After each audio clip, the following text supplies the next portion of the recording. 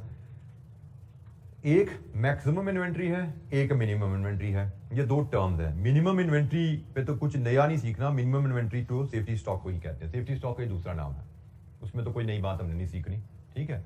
Minimum inventory तो safety stock का ही दूसरा नाम है, तो इसलिए हमें इसमें कोई डिस्कशन नहीं करनी। हमने मैक्सिमम इन्वेंट्री को समझना है। मैक्सिमम इन्वेंट्री क्या है?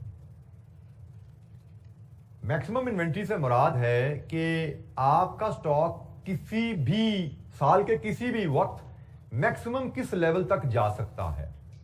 मैक्सिमम इन्वेंट्री से मुराद है आपका stock level during the year any time maximum कितने यूनिट्स तक जा सकता है। इसकी कैलकुलेशन है reorder level minus minimum usage during minimum lead time plus reorder quantity. इसको मैं अगर आपके सामने ग्राफ से समझाऊं, सपोज ये आपका रीऑर्डर लेवल है, आपने यहां पे ऑर्डर प्लेस किया, डिमांड में ऊंच नीच है, आपने वही जैसे हम बात कर रहे थे 1800 यूनिट पास रख के ऑर्डर प्लेस कर दिया, लेकिन आपकी पॉसिबिलिटी तो है ना कि आपका ऑर्डर आपने अभी 800 यूनिट्स ही इस्तेमाल किए और डिलीवर हो जाए, पॉसिबिलिटी तो है ना। आपने एहतियातन 1800 यूनिट्स रख के ऑर्डर प्लेस किया, ऑन एवरेज आप 1200 इस्तेमाल करते हो, लेकिन एक प्रोबेबिलिटी तो है ना कि शायद अभी 800 ही इस्तेमाल किए हो, ऑर्डर डिलीवर हो जाए। प्रोबेबिलिटी बेशक कम ही सही, चांसेस कम ही सही, लेकिन इसके चांस तो एग्जिस्ट करते हैं कि अभी 8 ही दिन गुजरे थे और हमारा ऑर्डर भी बड़े कम हमारे पास चल रहे थे, तो अभी हमने 800 ही इस्तेमाल किए थे, नया ऑर्डर आ गया। तो reorder level minus minimum usage during lead time, minimum lead time plus reorder quantity. हम यहां पे थे, ऑर्डर प्लेस किया, अभी स्टॉक इस्तेमाल करते हुए वक्त के साथ अभी हम इस्तेमाल करते हुए स्टॉक, ये यूनिट्स हैं, यूनिट्स इन स्टॉक, अभी हमारे स्टॉक थोड़े से ही कम हुए थे, हमने 800 इस्तेमाल किए थे, अभी नया ऑर्डर आ गया। नॉर्मली हम कैसे चलते थे? नॉर्मली हम यहां पे आते थे, फिर ऑर्डर आता था और हम यहां पे पहुंच पाते थे, ऐसे ही था। नॉर्मली हम ऐसे चल रहे होते थे, नॉर्मली हम ऐसे चल रहे होते थे और ऐसे ही चलते रहेंगे, लेकिन कभी साल में ऐसा मौका आ सकता है कि हमने ऑर्डर प्लेस किया और minimum usage, minimum lead time ही हुआ था, अभी क्या नया ऑर्डर आ गया तो हम यहां पे चले गए। इससे ज्यादा कभी हमारे यूनिट्स हो सकते हैं in hand? Answer is no. ये हमारा मैक्सिमम स्टॉक इन हैंड का लेवल है, इससे ऊपर स्टॉक लेवल हमारा कभी साल में नहीं जा सकता। ऐसा ही है, क्योंकि कभी भी आपका स्टॉक लेवल मैक्सिमम तभी होता है जब नया ऑर्डर डिलीवर हो। जब नया ऑर्डर डिलीवर होता है that is your maximum stock level. और नया ऑर्डर डिलीवर इधर भी हो रहा है, नया ऑर्डर डिलीवर इधर भी हो रहा है, नया ऑर्डर इधर भी हो सकता है, क्योंकि हमारा यूज तो ऊंच नीच आती रहती है ना, लीड टाइम में भी ऊंच नीच आती रहती है। तो हमने कहा जी मैक्सिमम स्टॉक हमारा यहां तक जा सकता है, इससे ऊपर हमारा स्टॉक कभी नहीं जाएगा। यही है फॉर्मूला मैक्सिमम स्टॉक का। क्या है जी? Reorder level minus minimum usage in minimum lead time plus reorder quantity, order deliver हो गया। रीऑर्डर क्वांटिटी मतलब ऑर्डर साइज, वो डिलीवर हुआ, यहां पहुंच गए। This is your maximum inventory level. इससे ज्यादा हमारा स्टॉक कभी एक्सीड नहीं करेगा।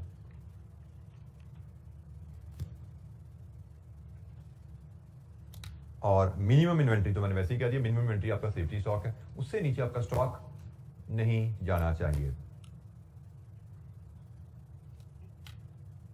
क्योंकि हम बेशक हमने 1800 यूनिट्स अपने पास रख के ऑर्डर प्लेस किया है, लेकिन ऑन एवरेज हम 1200 ही इस्तेमाल करते हैं, तो हमारा स्टॉक लेवल 600 से नीचे नहीं जाना चाहिए। एक्सेप्शन हो सकती है, साल में एक दफा दो दफा टच हो जाए, लेकिन रूटीन में हमारा मिनिमम लेवल 600 ही रहेगा, इससे नीचे हमारा स्टॉक लेवल नहीं जाना चाहिए।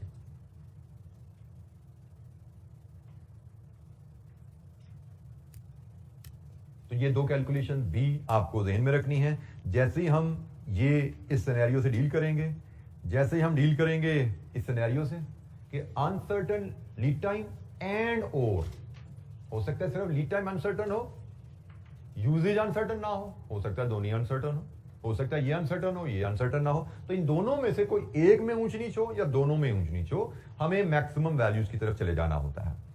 तो जब हम मैक्सिमम वैल्यूज को लेकर रीऑर्डर लेवल निकालते हैं, उसके साथ ही हमारी एक सेफ्टी स्टॉक की कैलकुलेशन इन्वॉल्व हो जाती है, एक मैक्सिमम इन्वेंट्री लेवल की टर्म इन्वॉल्व हो जाती है और एक मिनिमम इन्वेंट्री लेवल की टर्म इन्वॉल्व है। इसकी कैलकुलेशन नहीं है, इसकी कैलकुलेशन सेफ्टी स्टॉक ही है, वही फॉर्मूला है इसका सेफ्टी स्टॉक का। Illustration 13 is your class activity. Illustration 13 is your class activity. इसको जरा परफॉर्म करना है आपने। इसकी रिक्वायरमेंट डेटा आपके सामने है जी, वीकली यूजेज है और लीड टाइम वीक्स में है। यूजेज में भी ऊंच नीच है, लीड टाइम में भी ऊंच नीच है, और री ऑर्डर क्वांटिटी, ऑर्डर साइज 10,000 है। रिक्वायरमेंट क्या क्या है जी यहाँ पे? कैलकुलेट री order level, calculate safety stock, calculate maximum inventory level, calculate minimum inventory level, calculate average stock. ये 5 कैलकुलेशंस हैं जो आपको परफॉर्म करनी हैं। तो जनाब ये सवाल है आपके पास इलस्ट्रेशन 13 का, पेज नंबर 123 की बॉटम पे अवेलेबल है। तो जनाब यहाँ से पढ़िए 123 की बॉटम से और ये पांचों कैलकुलेशन इलस्ट्रेशन 13 में परफॉर्म कीजिए।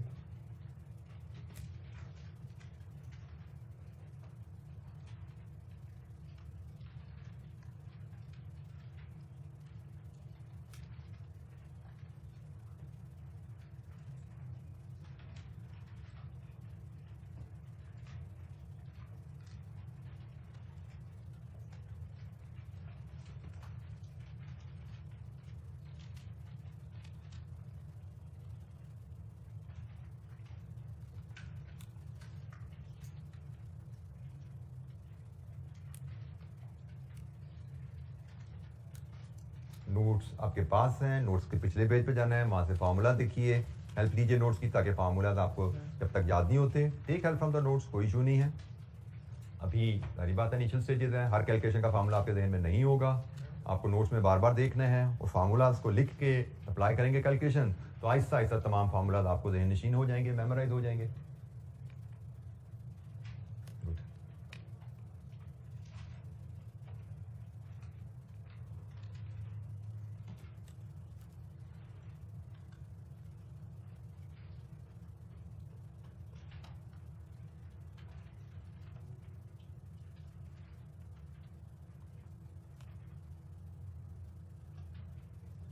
पहली कैलकुलेशन हमारी है जी reorder level, maximum usage into maximum lead time 12,000। दूसरी कैलकुलेशन है safety stock, safety stock it is reorder level minus average usage in average lead time 2400 into 3, it is 4800 units. इसके बाद maximum inventory, it is reorder level minus minimum usage in minimum lead time plus reorder quantity 18,800 units. इसके बाद है जी minimum inventory, तो minimum inventory we don't have to recalculate, it is equal to safety stock, it is equal to 4800 from part 2. Last is average stock, ये average inventory कह लीजिए, it is order size by 2 plus safety stock 4800, it is 9800 units। लीजिए जी, ये हमने uncertain demand हो या uncertain lead time हो, ये कैलकुलेशंस हमारे सामने आ सकती हैं। बेसिक सी calculation with the help of very basic formulas हमने देखा। कोई सवाल, किसी स्टूडेंट को किसी कैलकुलेशन पे कोई गाइडेंस हेल्प चाहिए, पूछिए।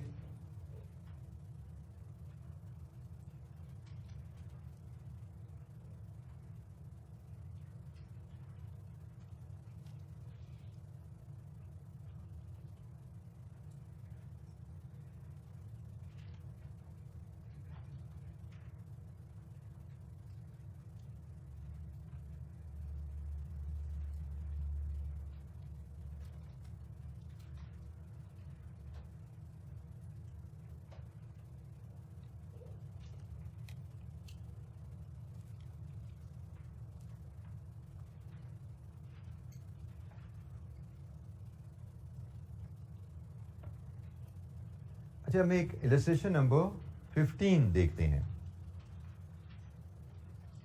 इलस्ट्रेशन नंबर एक एग्जाम लेवल क्वेश्चन आप समझ सकते हैं अपने लिए, ये कोई 6-8 नंबर का एग्जाम में बिल्कुल सेम पैटर्न पे आगे में क्वेश्चन भी शायद आप करो तो कभी नजर आए। हमारे पास ये इलस्ट्रेशन में आ रही है, लेकिन बिल्कुल इसी पैटर्न पे हमें एग्जाम लेवल क्वेश्चन भी मिलेगा आगे चल के। इलस्ट्रेशन 15 रिक्वायरमेंट है, calculate cost of current ordering policy, calculate how much annual saving could be obtained using EOQ। Company की हमें करंट ऑर्डरिंग पॉलिसी बताई होगी, हमसे कहा गया अगर कंपनी EOQ पे शिफ्ट हो जाए तो उसको कोई फायदा है। पढ़ते हैं डाटा, फिर हम उसके फॉर्मेट पे डिस्कशन करते हैं कैसे ये हल होगा मामला। Asif Limited orders 40,000 units of item zigzag when inventory level falls to 80,000 units. मतलब ये कंपनी का ऑर्डर साइज है और ये बिल्कुल ये रीऑर्डर लेवल है. जब स्टॉक लेवल 80,000 पे आ जाता है, कंपनी 40,000 यूनिट्स का ऑर्डर देती है.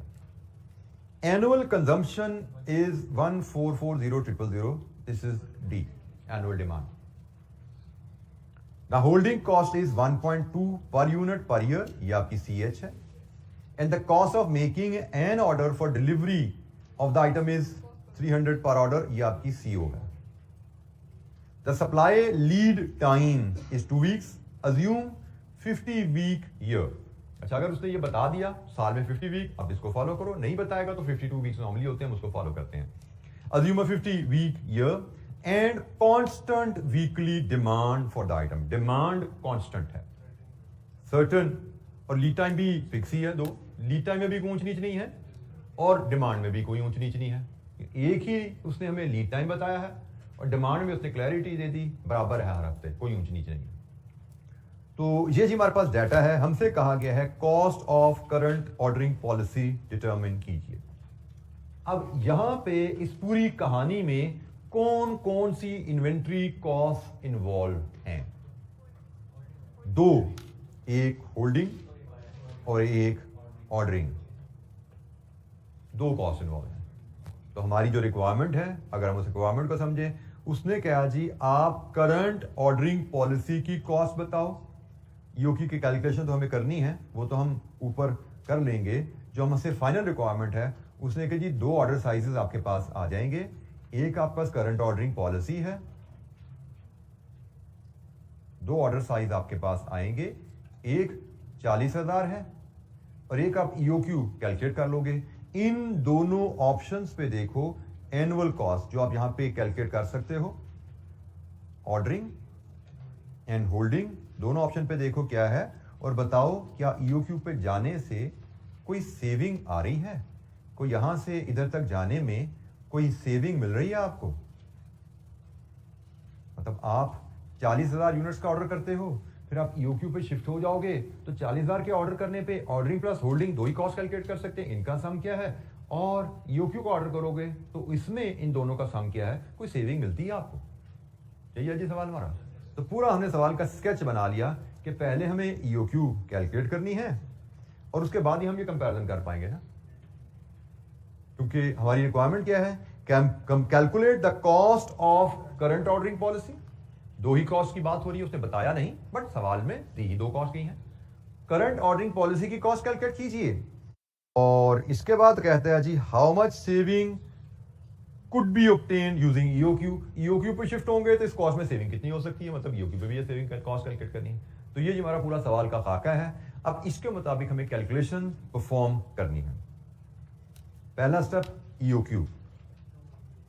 ईओक्यू के फार्मूला में वैल्यूज प्लेस करें हम. 2 into CO 300 into D 1440 000 over CH 26833 units. लीजिए जी ये हमारा ईओक्यू आ गया तो 26833. ये दो ऑप्शंस हैं जिनको हमें कंपेयर करना है. एनुअल ऑर्डरिंग कॉस्ट में पहले एनुअल ऑर्डरिंग कॉस्ट हमने जैसे सीखा था, हम यहीं पे स्मार्ट वर्किंग कर लेंगे. नंबर ऑफ ऑर्डर्स होते हैं जी, annual demand over order size into 300. तो जनाब कितनी आई 10,800. और दूसरे केस में 1440000 divide with order size 26833 into 300 16100. लीजिए जी ये ऑर्डरिंग कॉस्ट आ गई 16. राउंड ऑफ करेंगे आप बेटा, राउंडिंग ऑफ का प्रिंसिपल सिंपली अप्लाई होगा. 16,100 जी. एनी क्वेश्चन, कोई सवाल? अच्छा जी, अब हमें चाहिए होल्डिंग कॉस्ट. होल्डिंग कॉस्ट होती है एवरेज इन्वेंट्री इनटू CH. और एवरेज इन्वेंट्री क्या होती है, order size by 2, or it could be order size by 2 plus safety stock. अब तो एवरेज स्टॉक की दो कैलकुलेशन है ना हमारे पास. अच्छा, अब यहां पे एक एग्जाम कैच जरा देखिएगा. एग्जाम का एक कैच देखिएगा कि क्वेश्चन में या तो उसने सेफ्टी स्टॉक हमें दिया हो तो फिर तो order size by 2 plus safety stock करेंगे हम. लेकिन एग्जामिनर बाज का सेफ्टी स्टॉक नहीं देता, रीऑर्डर लेवल देता है. एग्जामिनर जब रीऑर्डर लेवल भी आपको दे तो ये नोट लिखा है जी, आपको देख रहे हैं कहीं सेफ्टी स्टॉक मेंटेन तो नहीं हो रहा. या तो क्वेश्चन सेफ्टी स्टॉक बता दे फिर तो कंफर्म है, लेकिन क्वेश्चन सेफ्टी स्टॉक नहीं देता, रीऑर्डर लेवल देता है, तो फिर आपको चेक करना पड़ेगा बीच में कहीं सेफ्टी स्टॉक तो नहीं छुपा हुआ. तो जनाब इस केस में रीऑर्डर लेवल गिवन है, हम चेक कर लेते हैं कहीं सेफ्टी स्टॉक तो नहीं छुपा हुआ इसमें. जी, सेफ्टी स्टॉक क्या होता है हमारा? Reorder level minus average usage in average lead time. अब रीऑर्डर लेवल तो हमें उसने बता दिया 80,000 है, और एवरेज यूजेज ऊंच नीच तो है ही नहीं भाई, simple usage in lead time है ना. कितना है लीड टाइम? 2 हफ्ते. तो जनाब साल की यूजेज, 1 हफ्ते की यूजेज, 2 हफ्ते की यूजेज. तो जनाब 80,000 रीऑर्डर लेवल है, एवरेज यूजेज क्या निकलती है जी? 57600, और सेफ्टी स्टॉक यहां से निकला 22400 यूनिट्स. तो जनाब ये पॉइंट आपने अब याद रखने हैं. एग्जाम में क्वेश्चन में सेफ्टी स्टॉक आ जाए तो एवरेज इन्वेंट्री में यूज हो जाएगा. सेफ्टी स्टॉक नहीं दिया, एग्जामिनर ने रीऑर्डर लेवल दे दिया है, तो ये कैलकुलेशन आपने चक जरूर मारना है. हिडन बीच में सेफ्टी स्टॉक पड़ा हुआ यहां पे. अब जब सेफ्टी स्टॉक हमें पता लग गया है, अब हम होल्डिंग कॉस्ट कैलकुलेट करेंगे. Order size by 2 plus safety stock. Working 1 से इसको रेफर किया जी हमने, ये सम किया इनटू 1.2, 50880.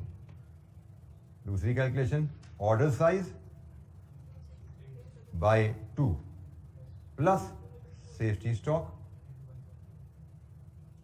इंटू 1.2, 42980. लीजिए जी, सेफ्टी स्टॉक आ जाए तो आपकी एवरेज स्टॉक की कैलकुलेशन क्या है? Order size by 2 plus safety stock, और एनुअल होल्डिंग कॉस्ट आपकी क्या होगी? Average stock into CH. तो देखिए जनाब, करंट ऑर्डरिंग पॉलिसी के तहत टोटल 61680, EOQ के तहत 59080, सेविंग 2600 रुपीज की हमें सेविंग मिलती है. अगर हम करंट ऑर्डरिंग पॉलिसी से EOQ पे शिफ्ट हो जाएं, हमारी सालाना कॉस्ट इन्वेंट्री रिलेटेड इन दो हेड्स में 61680 से 59080 पे जाएगी, 2600 की सेविंग. अच्छा जी, हमारा जो पहला राउंड है जो इस चैप्टर का लर्निंग का, वो भी कंप्लीट हुआ है. ये अभी कंप्लीट चैप्टर कंप्लीट हुआ, पहला एक राउंड कंप्लीट हुआ है. इसके बाद यहां तक की लर्निंग के हिसाब से काफी ज्यादातर क्वेश्चन में इसी लेवल की लर्निंग के हिसाब से आते हैं. तो इसलिए आगे हमारे पास अब कुछ पास पेपर क्वेश्चन है जो हम प्रैक्टिस करेंगे आने वाले कुछ दिनों में.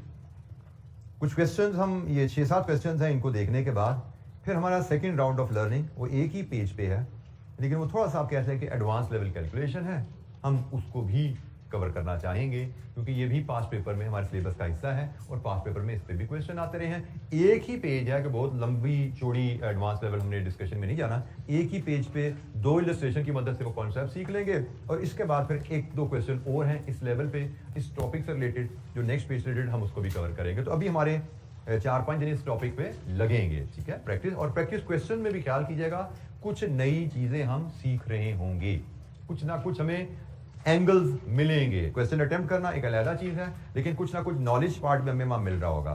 तो इंशाअल्लाह नेक्स्ट वीक से हम प्रैक्टिस क्वेश्चन स्टार्ट करेंगे. नेक्स्ट वीक में इन एनी केस हमारे चैप्टर कंप्लीट हो रहा होगा. ठीक है जी. Thank you very much. अस्सलाम वालेकुम.